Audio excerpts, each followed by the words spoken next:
also have Addie Guajardo out on the scene there in Olde Town Arvada. Addie, what are you seeing?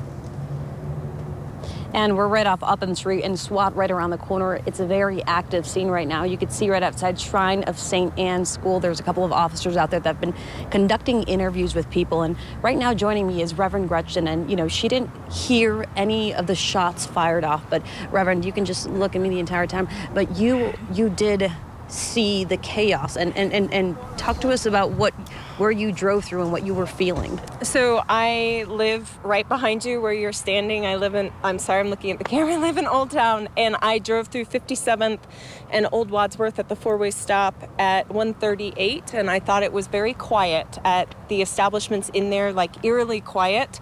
Came to my building a minute later, and I came in, and nannies and kids were running in from the park right next to us saying there were active shooters in the area. At that point, there were no cops coming in. The sirens were starting. I walked a little bit up the block because I'm clergy, and we're told there were active shooters in the area. So that was about 1:45, 1:50. When you hear active shooter in your neighborhood, in your area, where you live, where you call home, what do you feel? Angry, frightened, not surprised, sadly.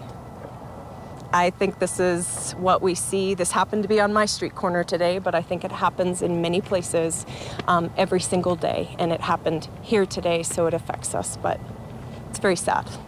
We learned one officer was killed in this shooting. We're still learning more details about the situation. If anybody has been arrested, if anybody else was injured in this, active shooter situation. What are your thoughts on this? I haven't even gotten to the thoughts on processing. I think that those of us who were here as it was going on, clergy were trained for this. We can deal with this, but when it happens in your neighborhood, it's a little bit different when home meets work and it all intersects. It's a sad state of affairs that it seems that this happens every day. You said where home meets work. Yes. You live here and you work here. How would you describe this community?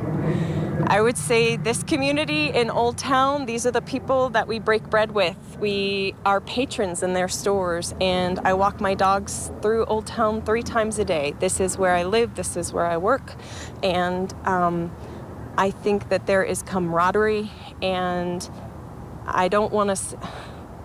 This can't happen here, and yet it happens here. I think that's the line that I hear a lot.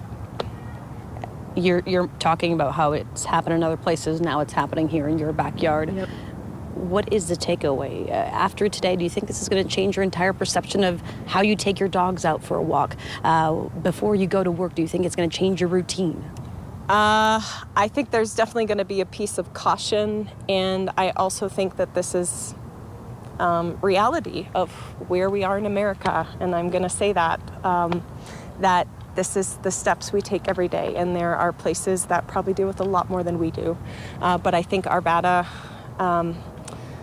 my coffee shop, I think will be open in the morning, and they will rally, and that is the spirit, I hope.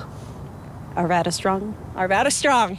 Well, thank you so much, Reverend. Thank you so much for your time. Have a good day. Ann and Shannon, these are messages we continuously hear time and time again after speaking with people. They're just sick and tired of shootings like this happening and losing officers that work in their community. I'm going to continue gathering some more. Thank you, Addie, for that. It's happening out here in Arvada and Olde Town. All right. Addie, thank you very much. Appreciate it, Addie.